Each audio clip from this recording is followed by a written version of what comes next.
এই জানিস ঋতিকাদের বাড়িতে কি হচ্ছে? ওরে বাবা, তুই শুনিসনি সে কি রে? আরে আমার মেয়ে মালতী তো ঋতিকার বন্ধু, ঋতিকা ওর মায়ের বিয়ে দিচ্ছে। আমি তো শুনেই অবাক হয়ে গেছি।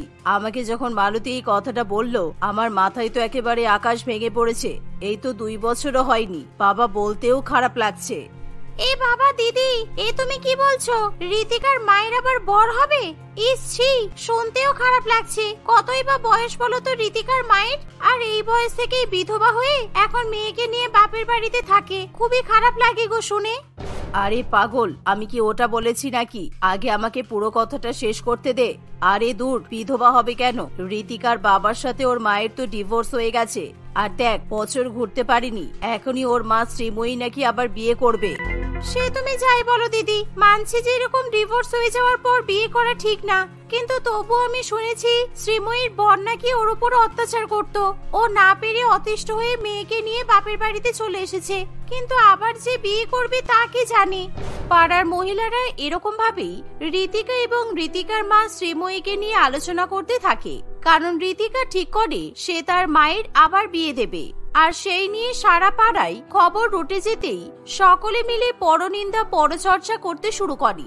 আজ থেকে প্রায় 2 বছর আগে শ্রীময়ী যখন শ্বশুর বাড়িতে থাকতো, তখন তার বর স্বপন বাবু তার উপর ভীষণ পরিমাণে অত্যাচার করত, এমনকি তার গায়ে হাত পর্যন্ত তুলতো। সেই কারণে অত্যাচার সহ্য করতে না পেরে শ্রীময়ী তার মেয়েকে নিয়ে বাপের বাড়িতে চলে আসে। কিন্তু বাপের বাড়িতে আসার পরও স্বপন তাকে ছেড়ে দেয় না। প্রত্যেকদিন স্বপন সেখানে এসে তার বউকে গালিগালাজ করে। ফলে শ্রীময়ী এবং তার বাবা পুলিশের সাহায্য নিয়ে স্বপনকে ডিভোর্স দেয়।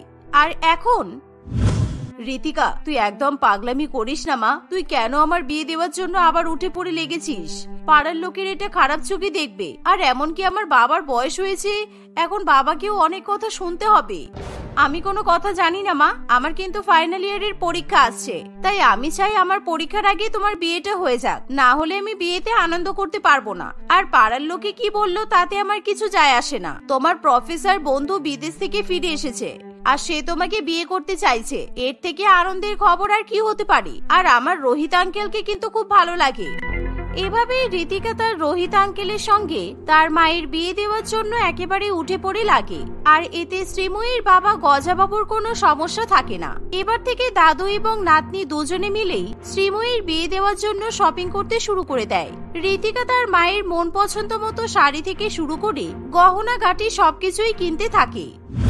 দাদু, আমার মায়ের বিয়ে এমন করে দেব যাতে পাড়ার লোকেরা সবাই তাকিয়ে তাকিয়ে দেখে, আর আমাদের টাকা খরচ দেখে সবার মুখ বন্ধ হয়ে যায়। আমরা শহরের বেস্ট ক্যাটারিং থেকে খাবার অর্ডার করব, আর মায়ের বিয়ের ডেকোরেশন হবে অনেক দামি। মাকে অনেক দামি দামি মেকআপ আর্টিস্ট দিয়ে সাজাবো, কেমন? ঠিক আছে ঋতিকা, তুই যা বলছিস তাই হবে। তোর মতো নাতনি পেয়ে আমার মেয়েটা একেবারে বর্তে গেল। তুই যদি তোর মাকে এইভাবে সাপোর্ট না করতিস, তাহলে তোর মা কোনোদিনও নতুন বিয়ে করতে পারতো না, আর তোর বদমাইশ বাবাটা সারা জীবন তোর মাকে অত্যাচার করতো। ছাড়ো এসব কথা, চলো আমরা শপিং করে নিই। এখনো অনেক কাজ বাকি আছে, আর কিছুদিন পরেই তো বিয়ে চলে আসবে। কিন্তু দাদু জানো, আমার না খুব চিন্তা হচ্ছে। আমার সামনে 3rd ইয়ারের পরীক্ষা, আর পরীক্ষার এখনো ডেট পর্যন্ত দেয়নি। এবার যদি বিয়ের মধ্যে আমার পরীক্ষার ডেট পড়ে, আমি কি করব বলো তো? আরে তুই চিন্তা করিস না, তোদের কলেজের প্রফেসরের সাথে আমার জানাশোনা আছে। আর আমি যতদূর শুনেছি, তোর মায়ের যখন বিয়ে হবে সেই সময় তোর কোনো পরীক্ষা নেই, তার আগেই তোর সমস্ত পরীক্ষা শেষ হয়ে যাবে। গজাবাবুর কথা শুনে ঋতিকা ভীষণ পরিমাণে খুশি হয়, আর তারা দুজনে মিলে শ্রীময়ীর বিয়ে শপিং করে বাড়িতে ফিরে আসে। দাদু এবং নাতনিকে এভাবে শপিং করতে দেখে শ্রীময়ীর প্রচন্ড পরিমাণে রাগ হয়, কারণ তার ব্যাপারটা মোটেই পছন্দ হয় না। বাবা, তুমিও তো দেখছি আমার মেয়ের সঙ্গে তালে তাল মিলিয়ে এই বয়সে ছোট হয়ে গেছো। তোমাদের কি মাথা খারাপ হয়ে গেছে? তোমরা এত সব শাড়ি গহনা কিসের জন্য কিনে এনেছো? আমার মোটে এত বাহুল্যতা পছন্দ নয়। ইস, আমি পাড়ার মহিলাদের সঙ্গে লজ্জায় চোখ মেলাতে পারছি না। একেই বাপের বাড়িতে আছি বলে আমাকে কথা শুনতে হয়, তার উপর আবার তোমরা এখন এসব শুরু করেছো। মা, তুমি কিন্তু দাদুকে একদম বকাবকি করবে না। দাদু যা করেছে সব আমার কথা শুনেই করেছে, তাই দাদুর কোনো দোষ নেই। আর দাদু যা করেছে বেশ করেছে। তোমার বিয়ে হবে, তাতে তুমি শাড়ি গহনা পরবে না? আজব ব্যাপার তো। এই তুই চুপ কর, ছোট মুখে বেশি বড় বড় কথা বলিস না। আমি ভালো করেই জানি তুই রোহিতের পাল্লাই পড়ে এতবার বেড়েছিস। শোন, সামনে তোর 3rd ইয়ারের পরীক্ষা, তুই পড়াশোনা করছিস না কেন? যদি ফেল করেছিস তাহলে দেখবি বাড়ি থেকে বের করে দেব। যা গিয়ে পড়তে বস। এভাবে শ্রীময়ী তার মেয়েকে চুপ করিয়ে দেয়। ফলে ঋতিকা ঘরে গিয়ে পড়তে বসে পড়ে, কিন্তু তার মন পড়ে থাকে তার মায়ের বিয়ের দিকেই। ফলে সে তার ফোনে শপিং করার জন্য আরো নানান রকমের জিনিসপত্র দেখতে থাকে, কিন্তু তার মনে কোথাও না কোথাও ভয় হতে থাকে এই ভেবে যে যদি তার পরীক্ষা তার মায়ের বিয়ের সময় পড়ে তাহলে সে তার মায়ের বিয়েতে মজা করতে পারবে না। আমার আর ভালো লাগে না, এরকম মনে টেনশন নিয়ে কি আনন্দ করা যায়? কোথায় ভাবলাম মায়ের বিয়েতে কত মজা করব, কিন্তু তখন যদি আমার পরীক্ষা পড়ে আমি কি করব? এরকম মায়ের বিয়ে মেয়ের পরীক্ষা ব্যাপারটা মানা যায় নাকি? আমি যদি একটু পরীক্ষাটা পিছিয়ে দিতে পারতাম তাহলে খুব ভালো হতো। দাদু তো বলছে যে পরীক্ষা নাকি মায়ের বিয়ের আগেই হয়ে যাবে, কিন্তু আমার তো সেটা মনে হচ্ছে না। এভাবেই দেখতে দেখতে কিছুদিন কাটে, আর রোহিত ও শ্রীময়ীর বিয়ের দিন এগিয়ে আসতে থাকে। একদিন শ্রীময়ী এবং তার মেয়ে বারান্দায় বসে চা খাচ্ছে, এমন সময় রোহিত অনেক খাবার দাবার নিয়ে তাদের বাড়িতে চলে আসে। আর ঋতিকা রোহিতকে দেখে ভীষণ পরিমাণে খুশি হয়। ওমা, এই দেখো রোহিত আঙ্কেল এসেছে, আর কত খাবার নিয়ে এসেছে, পিৎজা, পাস্তা, চাউমিন। ও মাই গড, রোহিত আঙ্কেল সবসময় আমার খাওয়া দাওয়ার খুব খেয়াল রাখে আর জানে আমি কি খেতে ভালোবাসি। আরে কিছুদিন পর তোমার মায়ের সাথে আমার বিয়ে হয়ে গেলে তুমি তো আমারই মেয়ে হবে, তাই আমি যদি আমার মেয়ের খাবার দাবারের খেয়াল না রাখি তাহলে কিসের খেয়াল রাখবো? তাই নাও, এইসব খাবারগুলো খেয়ে ফেলো। দেখো রোহিত, তুমি কিন্তু প্লিজ এগুলো করো না, আমার খারাপ লাগে। আর আমার তোমার থেকে কোনো রকম কোনো ফেভার নিতে ভালো লাগে না। তুমি আমার মেয়ের পাল্লাই পড়ে একদম এসব কিছু করো না। একে আমি আমার স্বামীর অত্যাচারে পাগল হয়ে গেছি, তারপর আমি চাই না আমার মেয়ের উপর আর কোনো ক্ষতিকর প্রভাব পড়ুক। আমি জানি তুমি আমাকে বিয়ে করছো ঠিকই, কিন্তু তুমি এটা কি ঠিক বলে মনে করো? দেখো, আমি ঠিক ভুল কিছু জানি না। সে কলেজ লাইফে তোমাকে পছন্দ করতাম, আর তখন তো তুমি আমাকে পাত্তা দাওনি, কিন্তু এখন তো সুযোগ পেয়েছি, সুযোগ ছাড়বে কেন? সুতরাং আমি তো তোমাকেই বিয়ে করব। আর এতে তোমার মেয়ে এবং তোমার বাবা আমাকে তো সাপোর্ট করছে, আর কি চাই? আর আমি কি অমানুষ নাকি যে আমি তোমার বরের মতো তোমাকে অত্যাচার করব? সত্যি, তোমাকে তো দেখছি আমার মেয়ে আর আমার বাবার মতো কথাই হারানোই যাবে না। তুমি কি জানো কিছুদিন পর ঋত্বিকার ফাইনাল ইয়ারের পরীক্ষা, আর ও একদম পড়াশোনা করছে না। আমার আর তোমার বিয়ে নিয়ে মেতে আছে। তুমি প্লিজ ওকে আর মাথায় তুলো না, ওকে বলো একটু পড়াশোনা করতে। এই শুনে রোহিত ঋতিকার কাছে যায়, আর ঋতিকা তখন তার পরীক্ষা নিয়ে সংশয়ের কথা রোহিত আঙ্কেলের কাছে প্রকাশ করে। ফলে রোহিত আঙ্কেল জোরে জোরে হেসে ওঠে, কারণ সে কখনো শোনেনি যে মায়ের বিয়েতে আনন্দ করবে বলে মেয়ে পরীক্ষা দিতে যাবে না, আর যেখানে এখনো পরীক্ষার ডেট পর্যন্ত ঠিক হয়নি। তাই নিয়ে ঋতিকার চিন্তা দেখে রোহিত আঙ্কেল ভীষণ পরিমাণে মজা পায়। আরে তুই একদম চিন্তা করিস না, আগে দেখ না তোর পরীক্ষার ডেটটা রিলিজ হোক, তারপর যা করার আমি করব, তুই একদম চাপ নিবি না। এভাবেই দেখতে দেখতে কিছুদিন কাটে, আর গজাবাবুর বাড়ি শ্রীময়ীর বিয়ের আনন্দে একেবারে মেতে ওঠে।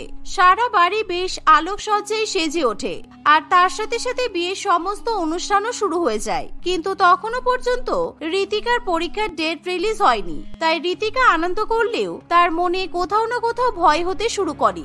গজাবাবুর বাড়িতে শ্রীময়ীর মেহেন্দির অনুষ্ঠান শুরু হয়, আর সকলে মিলে মেহেন্দি পড়ছে। এমন সময় রাহুল ঋতিকাকে ফোন করে বলে, এই ঋতিকা, পরীক্ষার ডেট রিলিজ হয়ে গেছে ভাই, দেখেছিস? কিন্তু তোর জন্য একটা খারাপ খবর আছে। তোর মায়ের যেদিন বিয়ে হবে না, সেদিনই প্র্যাকটিক্যাল পরীক্ষার ডেট পড়েছে। আর তুই তো ভালো করেই জানিস প্র্যাকটিক্যাল পরীক্ষা দিতে না গেলে একেবারে ফেল করে যাবি। আর প্র্যাকটিক্যাল পরীক্ষা শেষ হয়ে যাওয়ার পর সঙ্গীত ম্যাডাম আবার একটা ক্লাসও নেবেন, মানে তার 2-3 দিন পর যেদিন তোর মায়ের রিসেপশন হবে, সেদিন আবার একটা থিওরি পরীক্ষাও পড়েছে।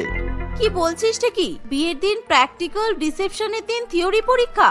ও মাই গড, আমি তো এটাই ভয় পাচ্ছিলাম। এবার আমি কি করব? আমি আমার মায়ের বিয়েতে আনন্দ করতে পারবো না। এই শোন, তুই কিন্তু বাড়িতে কাউকে কিছু জানাবি না বলে দিলাম। আমি বলবো পরীক্ষা ক্যান্সেল হয়ে গেছে, আমি কিছুতেই পরীক্ষা দিতে যাব না, কারণ আমার কাছে আমার মায়ের বিয়েটা ইম্পর্টেন্ট। এই বলে ঋতিকা কাঁদতে কাঁদতে ফোন রেখে দেয়, আর তার মন ভীষণ পরিমাণে খারাপ হয়ে যায়। কিন্তু তার ভাগ্য এতটাই খারাপ যে তার কথাগুলো রোহিত আঙ্কেল শুনে ফেলে, কারণ সেও মেহেন্দির অনুষ্ঠানে উপস্থিত ছিল। ঋতিকা যখন দেখে যে রোহিত আঙ্কেল তার পেছনে দাঁড়িয়ে আছে, তখন ঋতিকা খুব ভয় পেয়ে যায়। আমি তো তোর থেকে এই ব্যাপারটা এক্সপেক্ট করিনি যে পরীক্ষার ডেট রিলিজ হয়ে যাওয়ার পরেও তুই বলছিস পরীক্ষা দিতে যাবি না। এটা কিন্তু একদম ঠিক না। চল আমার সাথে, আমি এখন তোর কলেজে যাব। তোর ওই সঙ্গীত ম্যাডাম নাকি আছে না, ওনাকে আমি চিনি, আমার সাথে কথা বলবো, চল। এই বলে রোহিত আঙ্কেল বাড়িতে কিছু না জানিয়েই ঋতিকাকে নিয়ে তার কলেজে চলে যায়। আর সেখানে গিয়ে তারা সঙ্গীতা ম্যাডামের সঙ্গে দেখা করে।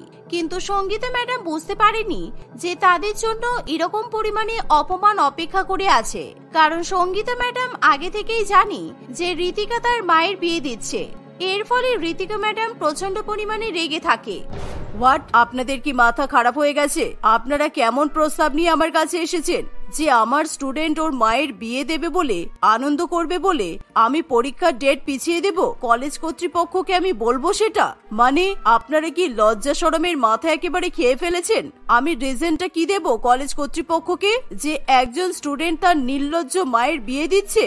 আর আপনি নিশ্চয়ই এর নির্লজ্জ মায়ের নির্লজ্জ হবু বর, তাই তো?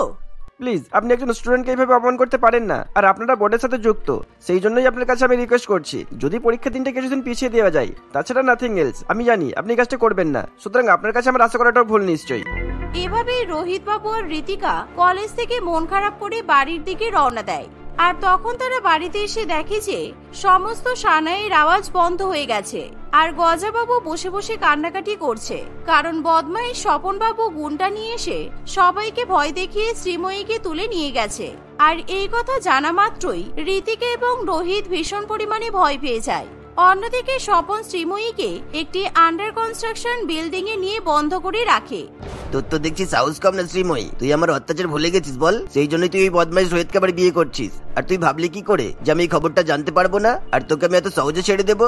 যতই আমাদের ডিভোর্স হোক না কেন, তুই আবার বিয়ে করে সুখে থাকবি সেটা আমি মেনে নিতে পারবো না। অবশ্য আমি জানতেও পারতাম না আজকে তোর মেয়েকে নিয়ে রোহিত কলেজে গিয়েছিল, আর আমি ফলো করে লুকিয়ে লুকিয়ে তোর মেয়ে আর রোহিতের সব কথা শুনে নিয়েছি। মায়ের বিয়েতে নাকি আনন্দ করবে বলে পরীক্ষা পেছাতে বলছে। এবার মায়ের বিয়েও যাবে ঘুচে আর মেয়ের পরীক্ষাও যাবে চুলোই। অন্যদিকে রোহিত বাবু পুলিশ নিয়ে চারিদিকে শ্রীময়ীকে খুঁজতে থাকে, আর তারা একটা লোকেশন ট্রেস করতে পারে যে শহরের কোনো একটা আন্ডার কনস্ট্রাকশন বিল্ডিং এ স্বপন বাবু শ্রীময়ীকে বন্দি করে রেখেছে। আর শহরের প্রত্যেকটা আন্ডার কনস্ট্রাকশন বিল্ডিং যেহেতু রোহিত আঙ্কেল তৈরি করেছে, তাই সে তার বন্ধুর সঙ্গে কথা বলে যে করে হোক শ্রীময়ীর খবরাখবর বের করে। এর ফলে সে শ্রীময়ীকে উদ্ধার করতে চলে যায়, আর সেখানে গিয়ে রোহিত বাবু স্বপনকে প্রচন্ড পরিমাণে মারধর করে আর তাকে শিক্ষা দিয়ে পুলিশের হাতে তুলে দেয় এবং শ্রীময়ীকে উদ্ধার করে বাড়িতে নিয়ে আসে। আজকে তুমি ছিলে বলে আমি প্রাণে বেঁচে গেলাম, না হলে ওই বদমাইশ আমাকে মেরে ফেলতো। আর তুমি আমার মেয়েকে নিয়ে কলেজে পরীক্ষা পিছানোর কথা বলতে গিয়েছিলে শুধুমাত্র যাতে আমার মেয়েটা আমাদের বিয়েতে আনন্দ করতে পারে সেই জন্য। আর তখনই স্বপন সব কথা শুনে নিয়েছিল। রোহিত বাবু এই কথা শুনে একেবারে চুপ করে থাকে। রোহিত কোনো কথা না বলে শ্রীময়ীকে বাড়িতে ফিরিয়ে নিয়ে আসে, আর ঋতিকা তার মাকে জড়িয়ে ধরিয়ে কান্নাকাটি করতে শুরু করে। ঋতিকা আর তার পরীক্ষা পিছানোর কথা ভাবে না। সে বিয়ের দিন প্রথমে তাড়াতাড়ি করে গিয়ে প্র্যাকটিক্যাল পরীক্ষা দিয়ে বাড়িতে চলে আসে, যাতে সে বিয়েতে আনন্দ করতে পারে। আর তারপরের দিন থিওরি পরীক্ষাতে সে পরীক্ষা দিয়ে তারপরে রিসেপশন পার্টিতে যায়।